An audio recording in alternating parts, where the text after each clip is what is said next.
Hello engineers, कैसे हैं आप लोग। आई होप कि आप सभी अच्छे होंगे। दोस्तों, हम लोग पढ़ रहे थे पावर प्लांट इंजीनियरिंग, जिसमें आज हम लोग लेक्चर नंबर 3 की ओर बात करेंगे।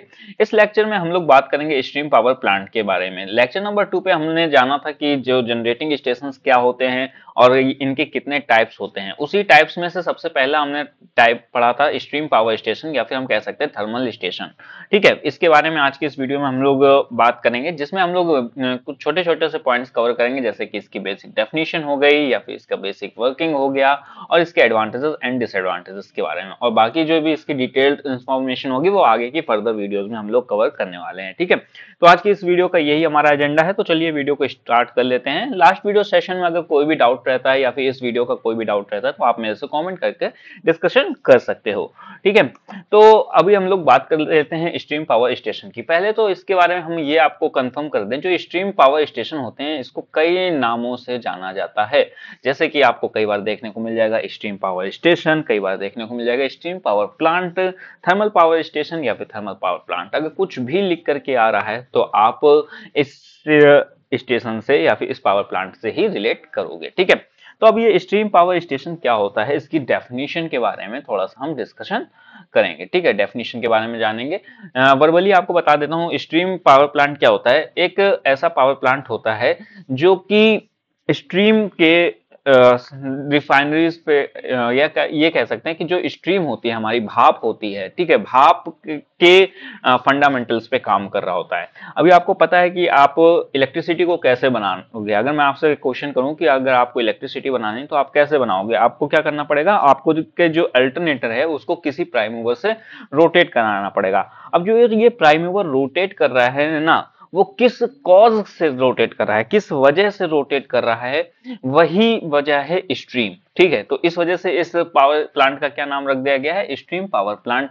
या फिर जो स्ट्रीम होती है वो कैसी होती है, हमारी गर्म होती है, हॉट होती है, इस वजह से इसका नाम थर्मल पावर स्टेशन भी रख दिया गया है। तो डेफिनेशन बात कर लेते हैं। बेसिकली आपको लिखना क्या है अपनी नोटबुक में, ये तो मैंने वर्बली आपको एक्सप्लेन कर दिया, बाकी लिखना क्या है तो यहाँ पे देखोगे स्ट्रीम पावर स्टेशन जो होता है ये एक ऐसा पावर प्लांट होता है जो कोल का यूज करके हीट एनर्जी जनरेट करता है। राइट, इस हीट एनर्जी का से क्या किया जाता है, वाटर को हम लोग क्या करते हैं, स्ट्रीम में कन्वर्ट करते हैं, और फिर उसके बाद में क्या किया जाता है, इसको हम लोग प्राइम मूवर में अप्लाई करते हैं। प्राइम मूवर जो होता है उसमें लगी होती है आपकी टरबाइन।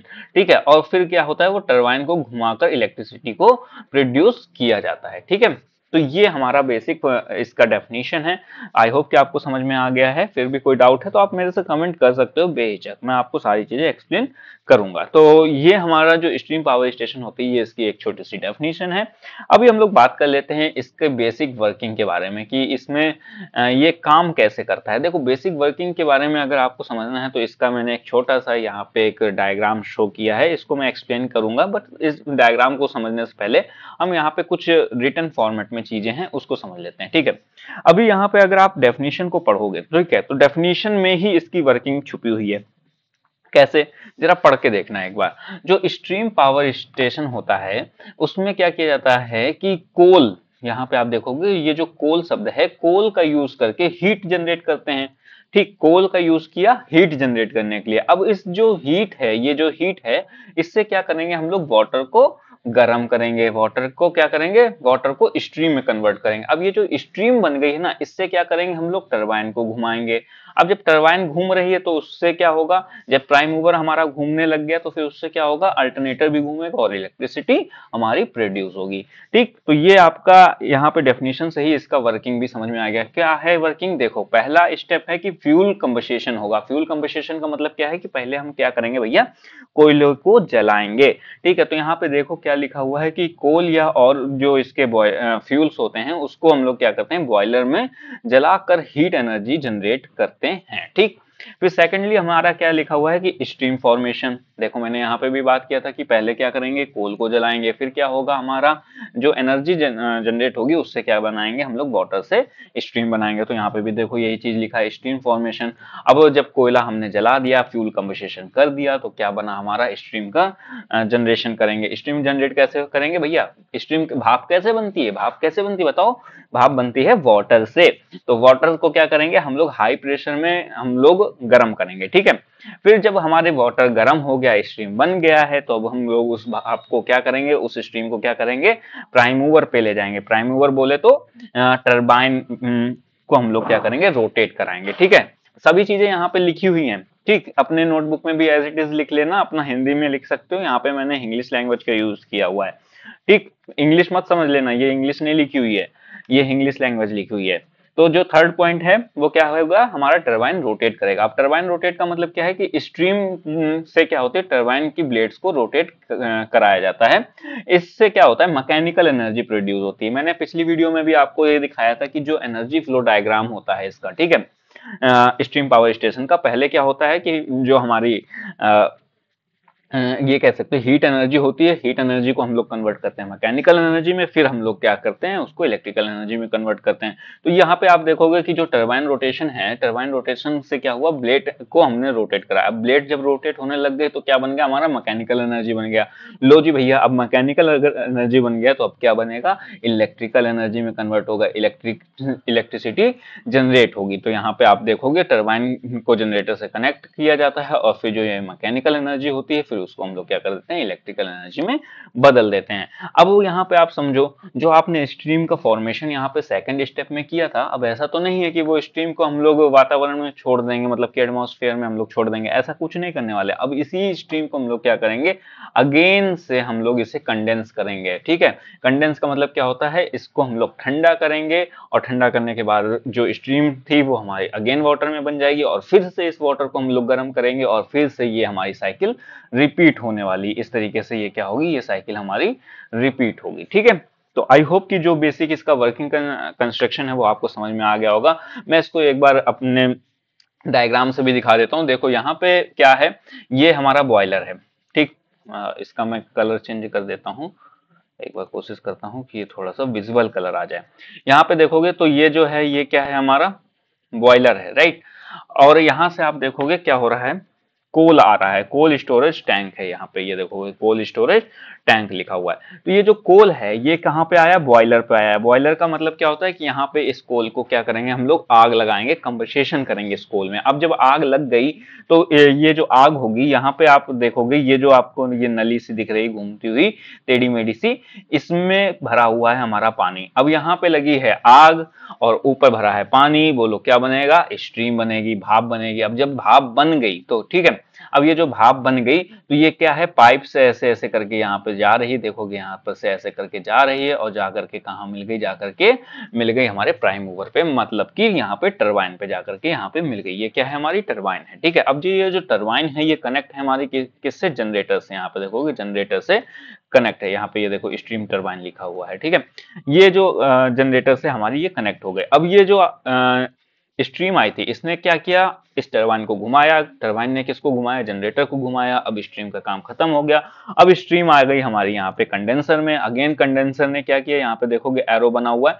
इस कंडेंसर ने क्या किया, इसे हम वाटर हैंडलिंग के लिए यहाँ पे भेज दिया है। ठीक है, जो वाटर होता है वो हम इस कंडेंस करके यहाँ पे बन गया है। ठीक है, यहाँ पे देखोगे कि कूलिंग टावर लगा हुआ है। कूलिंग, यहाँ से कंडेंसर क्या कर रहा है, कंडेंसर भेज रहा है यहाँ से इसको कूलिंग टावर में। कूलिंग टावर से पानी जो बन के आता है वो हमारा अगेन यहाँ पे जाता है वाटर स्टोरेज टैंक में, या फिर जो कंडेंसर डायरेक्टली भाप को कंडेंस कर देता है, डायरेक्टली पानी में कन्वर्ट कर देता है, वो भी हमारे यहाँ पे आ जाता है। ठीक है, अब यहाँ पे आपने देखा पानी हमारा इकट्ठा हो गया है। अब जब पानी इकट्ठा हो गया तो फिर ये अगेन क्या होगा, हमारा यूज होगा, रीयूज किया जाएगा। फिर से इसी तरीके से प्रोसेस होगी, कोल हमारा जलेगा, भाप बनेगा, भाप बनने के बाद में स्ट्रीम घुमाएगा, स्ट्रीम घुमाने के बाद में जनरेटर घूमेगा, जनरेटर इलेक्ट्रिसिटी प्रोड्यूस करेगा, और बची हुई स्ट्रीम को कंडेंस करके ठंडा करके अगेन वाटर में डाल दिया जाएगा। तो आई होप कि जो इसका वर्किंग था वो आपको समझ में आ गया है। ठीक है, अगर डाउट है तो कमेंट कर देना, मैं आपको एक्सप्लेन वहां पे भी कर दूंगा, और अगर नेसेसिटी पड़ी तो फिर मैं अगेन भी आपके लिए यहाँ पे वीडियो बना दूंगा। ठीक है, इस प्रोसेस को ध्यान में रखना। इसी प्रोसेस के थ्रू आने वाले जो भी हमारे स्ट्रीम पावर स्टेशन या फिर थर्मल पावर प्लांट की जितनी भी वीडियोस होंगी वो इस ही बेसिक कंस्ट्रक्शन के ऊपर डिपेंड्स होंगी। ठीक है, तो आई होप कि आपको समझ में आ गया। देखो यहाँ पे भी जो भी मैंने चीजें आपको बताई दी, फ्यूल कंबस्टेशन हुआ बॉयलर में, फिर क्या हुआ, स्ट्रीम का फॉर्मेशन हुआ, टरबाइन रोटेट हुई, टरबाइन के बाद इलेक्ट्रिसिटी बनी, इलेक्ट्रिसिटी के बाद में स्ट्रीम को अगेन कंडेंस कर दिया गया। ठीक, चलो अब हम लोग चलते हैं यहाँ पे। आपको देखो जनरेशन भी मैंने बताया था, जो फर्स्ट वीडियो लेक्चर था generation of electricity. I hope कि आपको यहाँ पे ये जैसे फिगर आपने देखा होगा आपको समझ में आ गया होगा। अब हम लोग अपने नेक्स्ट टॉपिक पे मूव करते हैं, advantages of stream power station. Stream power station के क्या क्या फायदे हैं। देखो सबसे पहली तो बात है कि जो कॉस्ट इफेक्टिव फ्यूल, आप देखो जो भी इसका फ्यूल है, कोयला है, वो क्या है, काफी सस्ते मात्रा में देखने को मिलता है। ठीक है, तो कॉस्ट इफेक्टिव है। कोयला क्या है कि आराम से हमारा इजिली अवेलेबल भी हो रहा है और सस्ता भी होता है। ठीक है, तो कॉस्ट इफेक्टिव फ्यूल इसका एक एडवांटेजेस बन जाता है। कॉन्टिन्यूस पावर सप्लाई ये देने के लिए अवेलेबल है। ये जो पावर प्लांट होता है ये कंटिन्यूसली पावर सप्लाई दे सकता है, बिना रुके, बिना इसको रेस्ट की कोई भी जरूरत नहीं होती है। कंटिन्यू पावर सप्लाई दे सकता है 24/7। ठीक है, लार्ज स्केल में ये जनरेट करता है, बहुत ज्यादा इलेक्ट्रिसिटी को ये प्रोड्यूस कर सकता है। हाई कैपेसिटी पावर प्लांट में से सबसे पहला पावर प्लांट यही माना जाता है। ठीक है, और टेक्नोलॉजी डेवलपमेंट आपको पता है कि इसमें कई ये जो पावर प्लांट होता है ये काफी एडवांस पावर प्लांट होता है, काफी अच्छी एफिशिएंसी का होता है। तो इसकी जो टेक्नोलॉजी है वो भी बहुत अच्छी होती है। स्टीम पावर प्लांट की एफिशिएंसी बढ़ाने के लिए नए नए टेक्नोलॉजी का यूज किया जाता है, साथ ही में इसमें नई नई टेक्नोलॉजी डेवलप्ड भी की जाती है। ठीक है, तो ये इसके एडवांटेजेस हैं। अब बात कर लेते हैं इसके डिसएडवांटेजेस की और फिर हम अपने वीडियो को क्लोज करेंगे। तो जो थर्मल पावर प्लांट है इसके डिसएडवांटेजेस क्या है भाई, आपने देखा कि कोयला हम जला रहे हैं, तो जब कोयला जला रहे हैं तो CO2 बनेगी, SO2 बनेगी और भी बहुत सारी हानिकारक गैस आप कह सकते हो, जो काफी सारी आपकी एसेस वगैरह होंगी। तो इस वजह से क्या होता है, हमारा जो एनवायरमेंट होता है वो हमारा पॉल्यूट होता है। तो पॉल्यूशन इसका एक बिग डिसएडवांटेज है। फिर साथ ही में हाई इनिशियल कॉस्ट, अगर आप इस पावर प्लांट को बनाना चाहते हो तो आपको काफी ज्यादा इनिशियल कॉस्ट का मतलब होता है कि प्रारंभिक लागत। प्रारंभिक लागत का मतलब क्या है कि अगर आप मान लीजिए घर है, घर आप बनाना चाहते हो, ठीक है, घर में आपके किराएदार वगैरह आप रखना चाहते हो, तो किराएदार रखने से पहले क्या करना पड़ेगा, आपको पहले कुछ उसमें जमा पूंजी अप्लाई करनी पड़ेगी, उसमें जमा पूंजी लगानी पड़ेगी। पहले ईंट मंगाना पड़ेगा, बहुत सारी काम आपको करवाने पड़ेंगे, कंस्ट्रक्शन का काम कराना पड़ेगा। ये जो आपने काम कराया उससे पहले आपने क्या किया, उसमें पूंजी को लगाया। पूंजी ये जो आपने लगाई है, ठीक है, उसी को क्या कहते हैं, इनिशियल कॉस्ट कहते हैं। तो इसकी जो इनिशियल कॉस्ट होती है, जो स्टार्टिंग की हमारी कॉस्टिंग होती है, वो काफी ज्यादा होती है। और तीसरी चीज इसकी डिसएडवांटेज क्या है कि इसको भाई पानी की जरूरत पड़ती है। पानी की जब इतनी जरूरत पड़ ही रही है, आपको कई बार पानी को लेना पड़ेगा, आप कई बार पानी जो आपका रीयूज बार बार हो चुका है उसको आपको हटाना पड़ेगा। तो इस वजह से इसमें वाटर रिक्वायरमेंट और वाटर ट्रीटमेंट का एक अलग खर्चा बढ़ जाता है। ठीक है, तो ये भी इसकी एक डिसएडवांटेज है। और फिर ये नॉन रिन्यूएबल फ्यूल पे डिपेंडेंट है। नॉन रिन्यूएबल फ्यूल का मतलब क्या है कि कोयला है, हमारी जो प्रकृति है, ये कोयला जो होता है ये हमें प्रकृति से मिल रहा होता है। ठीक है, तो ये तब तक ही पावर प्लांट हमारा वर्किंग में रहेगा जब तक हमारे पास कोयले की अवेलेबिलिटीज रहती हैं। ठीक है, कोयला तो ऐसा तो है नहीं कि पत्थर से कहीं से बन रहा है। हाँ, पत्थर कोयला वगैरह भी होता है, ऐसा नहीं कह रहा हूँ, लेकिन आप ये बात करो कि ये जो चीजें होती हैं ये हमारी नेचर पे डिपेंडेंट है। जब तक लकड़ी है तब तक कोयला है, जब तक हमारे कोयले की खदान है तब तक ये पावर प्लांट है। ठीक है, तो ये जो पावर प्लांट होता है ये नॉन रिन्यूएबल फ्यूल पे डिपेंडेंट होता है, जो कि इसका सबसे बड़ा डिसएडवांटेज है। तो एडवांटेजेस और डिसएडवांटेजेस मैंने आपको बता दिए हैं, इन्हें अपनी नोटबुक पे नोट कर लीजिएगा। तो आई होप कि आपको ये मेरा वीडियो लेक्चर समझ में आया है। कोई डाउट है तो आप मेरे से पूछ सकते हो। बाकी आप मेरे यूट्यूब चैनल को सब्सक्राइब जरूर कर लेना। कोई मेरा व्हाट्सएप ग्रुप और टेलीग्राम ग्रुप है जिसकी लिंक आपको मैं डिस्क्रिप्शन में दे दूंगा, वहां पे आप उसको ज्वाइन कर सकते हो। साथ ही में इंस्टाग्राम में आप मुझसे कनेक्ट हो सकते हो। कोई भी बिजनेस क्वेरी रहती तो आप मेरे को पर्सनली मेल कर सकते हो या इंस्टाग्राम पे भी आकर के आप बात कर सकते हो, और लिंक्डइन में भी आप मेरे से कनेक्ट हो सकते हो किसी भी तरीके की फॉर्मल इंफॉर्मेशन के लिए। ठीक है, तो आपने वीडियो देखा उसके लिए thank you so much. Video को लाइक करिएगा, चैनल को सब्सक्राइब करिएगा, और इसी के साथ में मिलते हैं नेक्स्ट वीडियो में नेक्स्ट टॉपिक के साथ में। तब तक के लिए टेक केयर, बाय बाय।